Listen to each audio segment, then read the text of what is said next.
당뇨 고혈압이 뇌질환과 어떤 연관이 있는 겁니까? 예, 당뇨가 있게 되면은 혈관 내벽, 혈관 안에 그 내벽이 그 손상을 잘 입게 되고 예. 그 내벽에 동맥경화성 반점 같은 게 끼게 되죠. 네. 그렇게 되면 혈관이 좁아져서 뇌로 가는 혈액의 양이 부족해지게 되죠. 그럼 그 혈액 안에 들어있는 도파민이라든지 세로토닌 같은 신경 전달 물질의 양이 부족해지니까 뇌신경이 서로 이렇게 연결이 잘 안 되어서 치매 발생률을 높인다고 되어 있고요. 고혈압 역시 혈압이 조절이 안 되고 계속 있게 되면 혈관벽을 손상을 시키기 때문에 이 고혈압과 당뇨병은 혈관성 치매의 주요 인자라고 볼 수가 있고요. 그래서 이 당뇨병과 치매의 연관성 때문에 치매를 제3형 당뇨병이라고 부르는 학자들도 일부 있습니다. 자, 신동희 원장님, 이 당뇨와 치매는 또 어떤 연관이 있는 겁니까? 외국에서의 대규모 조사 연구 결과가 있습니다. 로테르담 연구라고도 하고요. 또 가까운 일본에서는 800여 명 이상의 주민을 대상으로 실험한 조사 결과가 있는데 이 두 결과 모두가 당뇨병을 갖고 계신 분 또는 당뇨병이 앞으로 진행될 거라고 예상되는 사람들의 치매 발생률이 2배나 높다는 결과가 나왔어요. 더군다나 인슐린 주사의 도움까지 받고 계신 분이라면 치매 발생률은 정상인에 비해서 4배나 높다고 합니다. 네. 따라서 당뇨병 자체가 치매의 발생률을 올릴 수 있는 원인 질환 중에 하나라고 볼 수 있습니다. 예. 실제로 그 고혈압과 당뇨 이외에도 고지혈이라든지 비만도 거의 같은 수준으로 치매 원인이 됩니다. 근데 잘 생각해 보시면 고혈압과 당뇨는 또 뇌경색의 고위험군이기도 하거든요. 그래서 뇌경색을 일으키는 위험률은 한 3배 정도 정상인보다 높기 때문에 그러면 당뇨, 고혈압의 직접적인 치매 유병률뿐만 아니라 뇌경색을 일으켜서 치매를 야기할 수 있는 것까지 생각하면 굉장히 위험도가 높은 거죠. 네. 네. 자, 박정우 박사님. 네. 그렇다면 당뇨 고혈압을 치료하면요, 이 치매를 예방하거나 치료도 할 수 있다는 겁니까? 예, 고혈압과 당뇨병은 혈관성 치매를 일으키는 주요 인자이기 때문에 혈관성 치매를 예방하는 데는 크게 도움이 될 수가 있습니다. 물론 다른 치매를 예방하는 데도 일부 도움이 됩니다만 그래서 이 혈관성 치매를 우리가 임상적으로 볼 때 예방 가능한 그런 치매로 분류를 하고 있습니다. 그래서 이런 혈당 관리라든지 혈압 관리가 평소에 그런 관리들이 이 혈관성 치매를 예방하는 데 큰 도움을 줄 수가 있습니다. 예. 자, 지금 당장 고쳐야 할 뇌 질환으로 가는 지름길. 다음은 뭘까요? 저체온증. 예.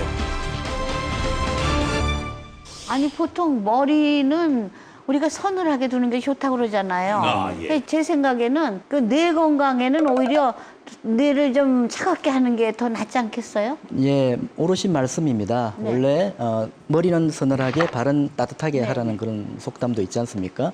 그래서 말씀하신 대로 적정한 온도의 서늘함, 그것은 뇌 건강에 좋습니다. 여기서 말하는 것은 저체온증, 그러니까 기준 온도보다 많이 떨어질 때가 문제라는 얘기죠.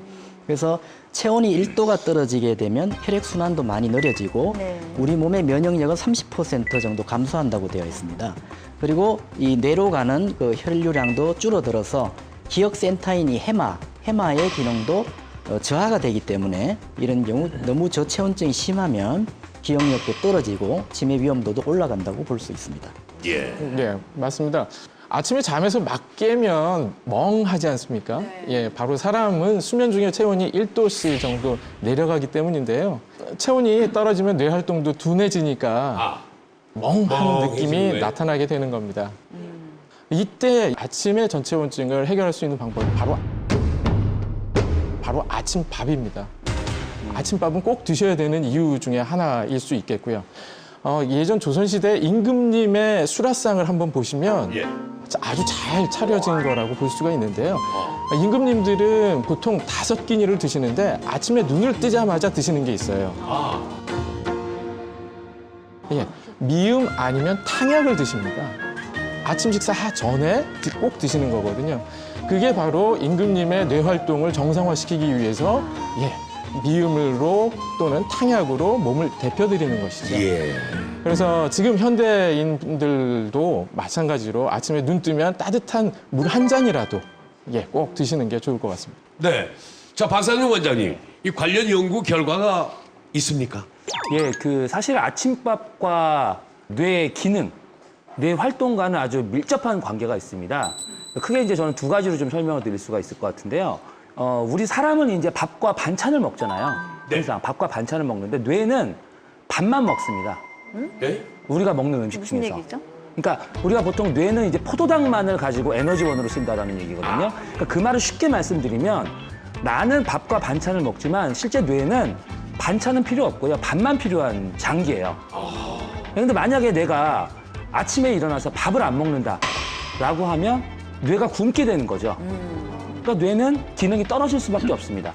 근데 중요한 게 우리 몸에 이 포도당 저장 공간이 많지 않아서요. 보통 한 12시간만 굶으면 완전히 다 소진이 되거든요. 저장됐던 포도당이, 밥이. 예. 그렇기 때문에 아침밥을 굶는다는 건 뇌 기능을 떨어뜨리는 어떤 그런 대표적인 행동이라고 할 수 있고요. 그 다음에 이제 중요한 게 아침밥과 이제 저체온이 중요한데 일본에서 초등학생을 대상으로 한 연구 결과를 보니까 아침밥을 굶고 가는 초등학생들의 경우 체온이 대략 한 1.5도씨 정도 더 낮았다. 예, 이런 연구 결과가 있습니다. 그래서 실제로 뇌 기능을 활성화시키기 위해서는 아침밥을 드시는 게 매우 중요하다. 이렇게 설명을 좀 드릴 수 있습니다. 예. 그 이은하 원장님, 네. 저는 그냥 아침밥이 그냥 에너지원으로만 생각했는데 뇌 건강을 위해서도 꼭꼭꼭 먹어야 되는 거네요. 네, 그렇죠. 우리가 사실은 배고프다라고 이제 느끼는 거는 우리 시상하부라는 그런 뇌 조직이 있는데 거기에 식욕 중추가 있습니다. 그래서 우리가 포만감을 가지지 않으면 얘가 하루 종일 포만감을 느끼기 위해서 에너지를 이제 소모하는 거죠. 이 시상하부는 감정적인 그런 조절도 이 변연계에서 담당을 하게 됩니다. 그러니까 아침밥을 굶으면 식욕 중추가 계속 자극되고 그다음 짜증도 나고 포도당이 부족하니까 어떤 새로운 것을 학습하려고 하는 의욕도 없어지고 기억력도 떨어지고 하는 거죠. 근데 이게 한 번, 두 번이면 괜찮은데 장기간 지속된다면 내 건강에 좋지가 않죠. 네. 그렇군요. 네. 표정 원장님한테 좀 여쭤보고 싶은데 네. 포도당을 섭취할 수 있는 아침밥상을 그 양질의 단백질, 포도당이 있는 그 메뉴 어떤 거 먹으면 좋을까요? 답변은 아직 안 들었지만 서재걸 원장님 추천 식단은 아마 일반 가정 해먹기 힘들어요. 예. 매일 챙겨 먹기 힘든 식단 나올 겁니다. 기대해 깻잎 주세요. 예. 석장 뭐 이렇게 되나요? 의외로 아주 쉬운 걸 제가 한번 그럼 얘기를 드리겠습니다. 진짜요? 네. 예, 그래서 첫 번째는 아이들한테는 엄청 중요한 게요. 밥을 먹어서 만들어지는 신경 전달 물질 중에 아세틸콜린이라는 물질이 있는데요. 이게 들어가야 뇌 에너지하고 또 우리 몸의 에너지 생산에 가장 중요한 또 신경 전달 물질이에요. 그러니까 이런 걸 만들어내기 위해서 밥 종류를 먹어야 된다는 맞습니다. 예, 그러고 식이섬유는 천천히 흡수가 되고 뇌에 전달되는 건 오랫동안 가니까 같이 가긴 가야 됩니다. 저는 밥을 드시는 거 하고 그다음에 반드시 채소나 과일을 같이 꼭 먹는 게 좋겠고요.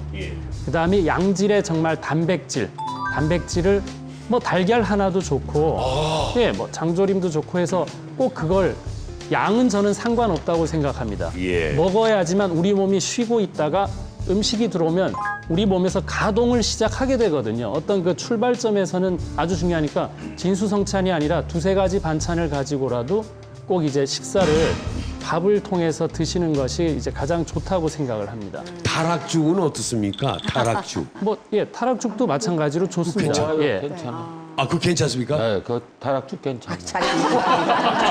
아니, 내가 지금 누구한테 물어본 겁니까? 아, 왜 좋은지요? 네? 왜요? 그 탄수화물이 상당히 많기 때문에 그러니까 그 죽을 먹으면 체온이 1도가 올라가. 그래서 좋아. 어떻게 생각하십니까? 타락죽 같은 경우에는 사실 이제 재료만 준비를 해놓으면 아침에 갈은 뭐 찹쌀가루하고 우유 가지고 만들어서 서양에서 그 오트밀을 드시듯이 따뜻하게 끓여 드실 수 있는 임금님도 드시던 영양식이기 때문에 그 한 가지와 뭐 달걀을 하나 곁들이시면 더욱 좋을 것 같습니다.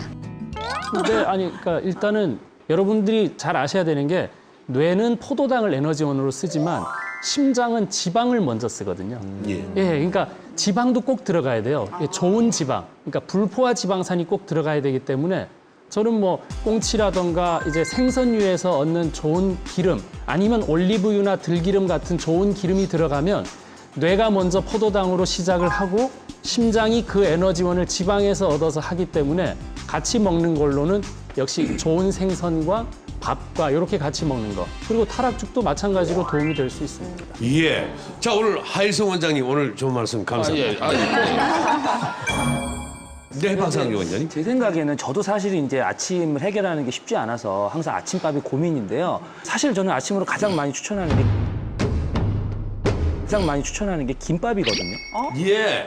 왜냐하면 사실 생각해 보면요, 김밥만큼 아침밥으로 좋은 한 끼가 없어요.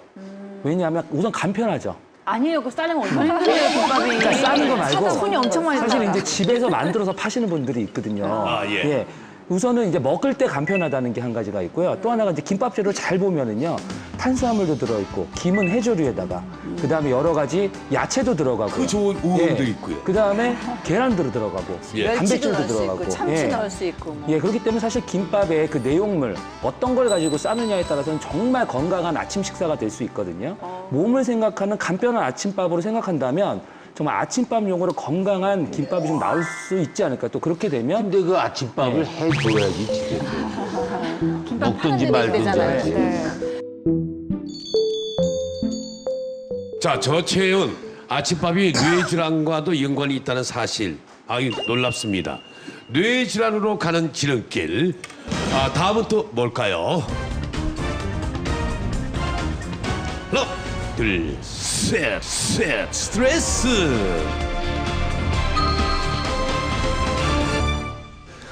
이게 왜 안 나올까 했죠. 예, 스트레스. 맞습니다. 이거 현대인의 질병. 맞습니다. 네. 예, 스트레스라고 하는 것은 우리가 뇌질환뿐만 아니라 전신질환과 뗄래야 뗄 수가 없는 그런 관계에 있습니다.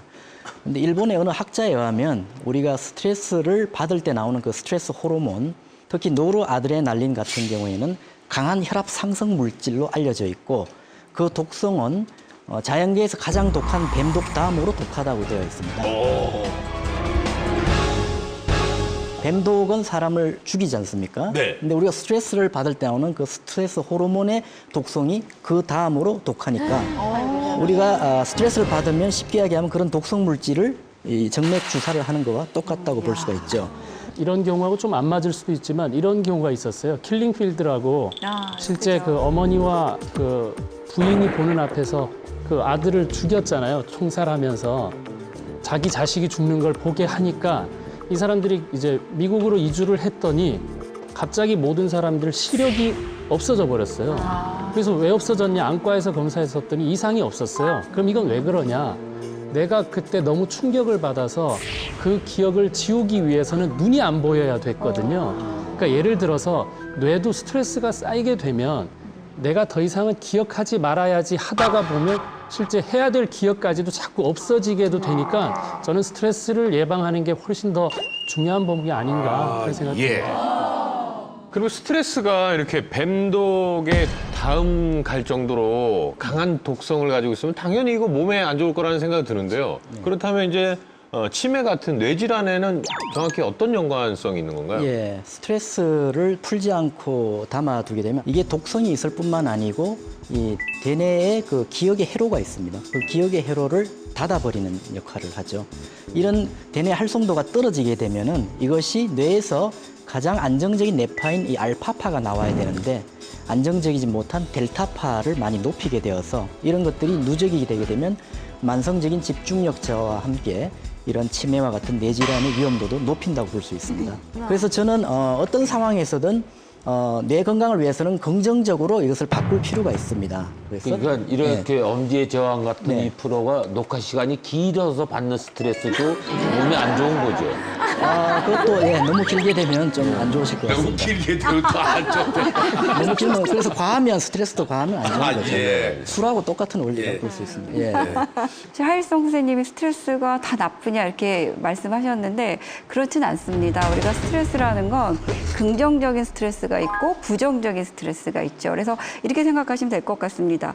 어떤 자극이 왔을 때 내 뇌세포에서 아주 긍정적인 호르몬들이 엔돌핀이라든지 세로토닌이라든지 도파민이라든지 이런 것들이 막 분비가 돼서 기억도 좋아지고 기분도 좋아지고 잠도 좋아지고 창의력도 좋아진다면 그건 좋은 스트레스. 네, 그런데 자극이 너무 세서 막 이렇게 혈압도 오르고 맥박수도 오르고 소화 기능도 떨어지고 이런 나쁜 그런 호르몬들이 많이 나와서 뇌세포와 혈관을 죽이는 역할을 한다면 그거는 치매의 아주 직접적인 원인이 되는 거고요.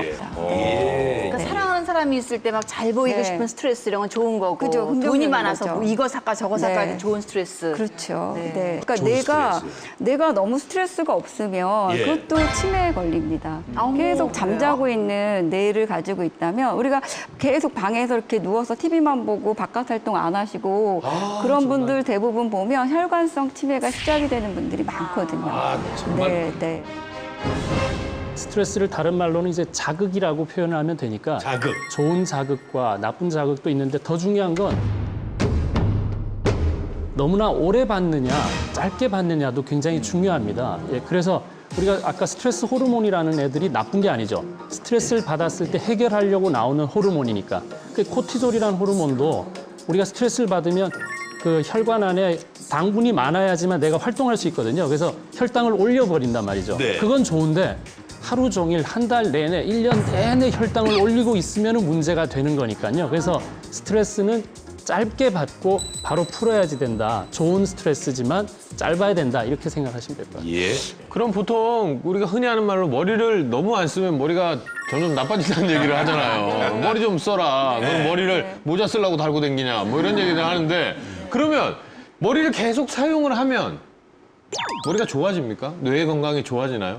그렇죠. 머리를 사용하지 않는 것보다는 머리를 사용하는 것이 뇌 건강에 좋습니다. 하지만 이런 말이 있습니다.